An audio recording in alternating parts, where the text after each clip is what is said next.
Hello students, आज हम आपके चैप्टर 3 यानी कि आव्यूह मैट्रिक्स के बारे में बात करेंगे। देखिए, सबसे पहले बात करते हैं कि आव्यूह होता क्या है। तो आव्यूह क्या है कि वास्तविक या सम्मिश्र संख्याओं या फलनों की आयताकार सारणी को हम आव्यूह कहते हैं। मतलब होता क्या है, जैसे हमारे पास कुछ अलग अलग डाटा दिया हुआ हो और उसको मुझे एक टेबुलर फॉर्म में लिखना हो। उससे क्या होता है कि हमें जो उस डाटा को होगा उसे समझने में आसानी हो जाती है। जैसे मैं कहूँ कि एक बालक है रहीम और उसके पास 3 पेन, 3 पेंसिल और एक रबड़ है। ऐसे एक लड़की है महिमा, उसके पास 3 पेंसिल, 4 कटर और एक रबड़ है। तो अगर इस चीज़ को हम एक पास हमारे पास टेबल में लिखा जाए तो उसको हम टेबल में लिखेंगे। तो हम अगर इस प्रकार से लिख दें तो हमारे पास क्या, उसे समझने में हमें आसानी हो जाएगी।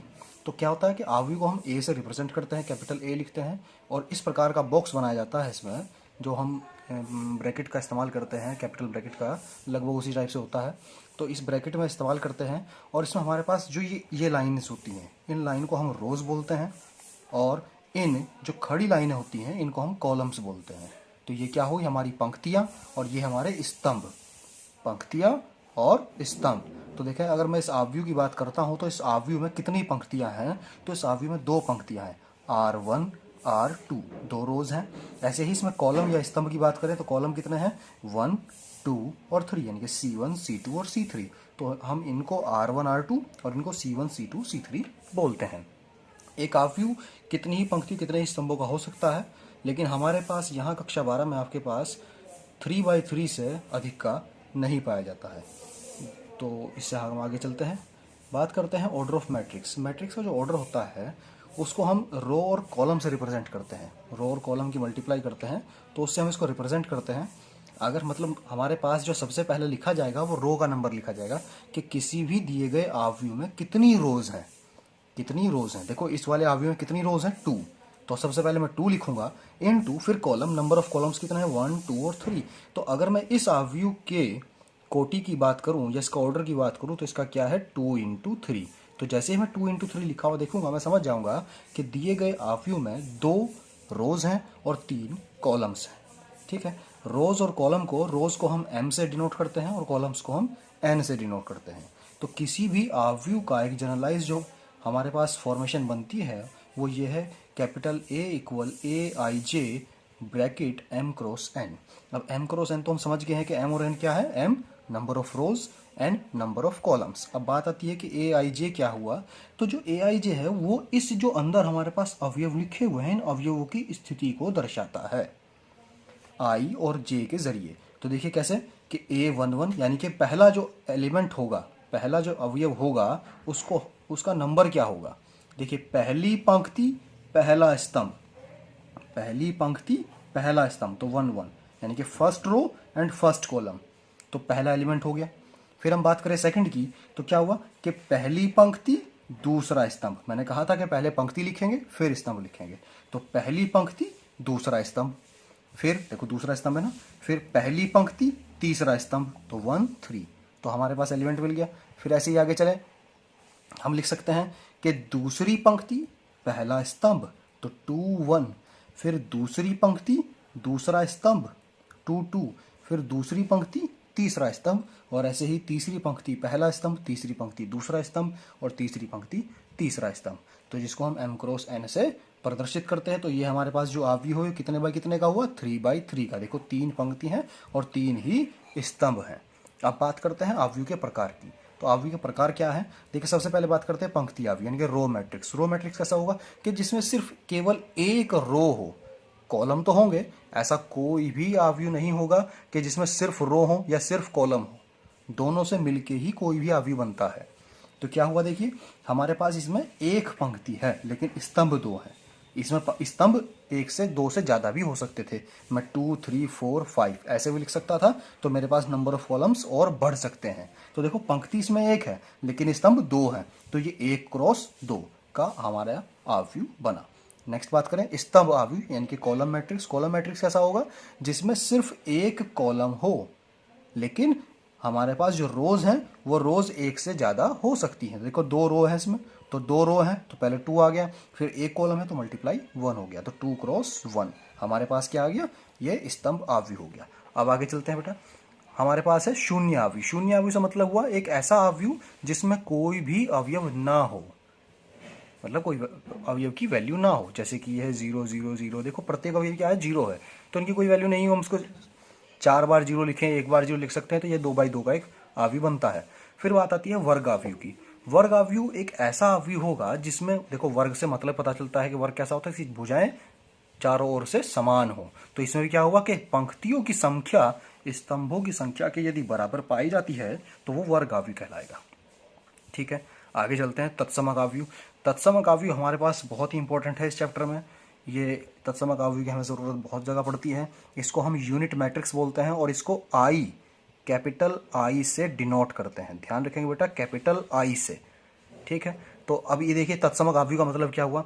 तत्समक अवयव का मतलब ऐसा एक ऐसा अवयव होगा जिसके विकर्ण में केवल 1 होगा, शेष अवयव 0 होंगे। ध्यान रखेंगे, विकर्ण में 1 होगा, सिर्फ 1 के अलावा और कुछ नहीं हो सकता। विकर्ण में 1 एलिमेंट होगा और शेष एलिमेंट 0 होंगे, तो ऐसा अवयव तत्समक अवयव कहलाता है। और एक और बात, तत्समक अवयव सदैव वर्ग अवयव ही होगा, मतलब ऐसा अवयव जिसकी पंक्ति और स्तंभ बराबर होंगे। ये कभी भी 2/3, 3/4 इस प्रकार की कोटि का अवयव नहीं हो सकता। देखिए जैसे मैंने यहाँ लिखा 1/1 का, यानी कि जिसमें एक ही एलिमेंट हो, तो अगर एक ही एलिमेंट होगा तो 1 ही होगा। फिर 3/3 की बात करें तो देखो इसके विकर्ण में 1 1 है, यहाँ पर ये 0 है, तो 1 1 1, और शेष जितने भी एलिमेंट बचते हैं वो सब क्या हुए, 0 हुए। तो ये भी एक तत्समक अवयव हो गया। फिर बात आती है विकर्ण अवयव की। विकर्ण अवयव और तत्समक अवयव दोनों एक ही जैसे होते हैं, लेकिन अंतर क्या है कि यहाँ पर विकर्ण में जो एलिमेंट होंगे वो 1 हो सकते हैं, 1 के अलावा भी कुछ और हो सकते हैं, जरूरी नहीं है कि 1 ही हो। तत्समक में क्या था कि 1 ही होना जरूरी है, 1 के अलावा और कोई एलिमेंट नहीं हो सकता, लेकिन विकर्ण अवयव में ऐसा कोई जरूरी नहीं है। और एक और चीज ध्यान रखेंगे, ये डायगोनल सिर्फ यही वाला होगा, विकर्ण सिर्फ यही वाला होगा, ये वाला विकर्ण कभी भी नहीं होगा। मतलब ऐसा नहीं होगा कि मैंने 0 0 यहाँ लिखा और 1 1 वहां पर लिख दिया, ऐसा अवयव नहीं होगा। ठीक है बेटा, अब हम बात करते हैं एक्सरसाइज इसकी 3.1। उसमें देखते हैं क्या है। देखिए क्वेश्चन नंबर फर्स्ट है, अवयव ए इक्वल, हमारे पास एक अवयव दिया गया है 2 5 19 -7 35 -2 5/2 12 √3 1 -5 17 के लिए ज्ञात कीजिए। हमें ज्ञात करने हैं। फर्स्ट पॉइंट उसने कहा कि अवयव की कोटि ज्ञात कीजिए। ये किस कोटि का है, मतलब इसमें कितनी पंक्तियां हैं, कितने स्तंभ हैं, तो काउंट कर लेते हैं। देखो 1 2 3, इसमें 3 पंक्तियां हैं 3, और कॉलम 1 2 3 4, इसमें 4 कॉलम है, तो 3 × 4 इसकी कोटि हो गई। फिर उसने कहा कि अवयवों की संख्या ज्ञात कीजिए। ये कितने अवयव हैं। अब देखिए अवयव या तो मैं काउंट करूंगा कि 1 2 3 4 5 6 7 ऐसे काउंट करो, या फिर जो हमारे पास नंबर ऑफ रोज और नंबर ऑफ कॉलम्स यानी कि 3 × 4 गिवन है, अगर मैं उसकी मल्टीप्लाई कर दूं यानी कि 3 4 जा 12, तो ये मेरे पास नंबर ऑफ एलिमेंट्स मिल जाएंगे। कि किसी भी अवयव में कितने अवयव हैं ये पता करने के लिए उसी रोज और कॉलम को मल्टीप्लाई कर दीजिए, हमारे पास अवयवों की संख्या आ जाएगी। फिर उसने कहा सेक थर्ड, अवयव A13 A21 A33 A24 A23 के हमें अवयव बताइए कौन से होंगे। तो A13, अब 13 का मतलब देखो हमने कहा कि पहले रो फिर कॉलम, तो पहला रो यानी कि फर्स्ट रो हमें गिवन है और थर्ड कॉलम गिवन है, तो फर्स्ट रो और थर्ड कॉलम कौन सा एलिमेंट हो गया हमारा 19, जिसपे 2 बार लाइन कट हो जाएगी वो हमारा एलिमेंट होगा, तो 19, तो A13 19 हो गया। फिर A21 पूछा उसने, यानी कि सेकेंड रो फर्स्ट कॉलम 35 आ गया। फिर A33 मतलब थर्ड रो थर्ड कॉलम यानी कि -5 मिला। फिर A24 यानी कि सेकेंड रो और 4 कॉलम यानी कि 12 मिला। फिर A23 second row third column 5/2। समझ में आया हो गया क्या? ठीक है। नाउ नेक्स्ट क्वेश्चन नंबर 2, यदि किसी अवयव में 24 अवयव हैं तो इसकी संभव कोटियां क्या होंगी। यदि इसमें 13 अवयव हैं तो कोटियां क्या होंगी। देखो सिंपल सी बात है, अगर उसने कहा देखो 24 अवयव हैं, हमने कहा था कि अवयवों की संख्या कहाँ से मिलेगी, अगर मैं उसकी रोज और कॉलम्स की मल्टीप्लाई कर दूं तो मुझे अवयव मिल जाएंगे। तो जस्ट का अपोजिट भी कह सकता हूं कि यदि अगर मेरे पास अवयवों की संख्या है तो मैं इसकी रोज और कॉलम कैसे निकलेंगे, इसके फैक्टर करके। देखो हम लिख सकते हैं 24 अवयव वाले अवयवों की संख्या, संभव संख्या क्या होगी, 24 × 1। देखो 24 की और 1 की अगर मल्टीप्लाई करता हूँ तो 24 ही आएगा, तो इसका मतलब हमारे पास ये बिल्कुल सही आया।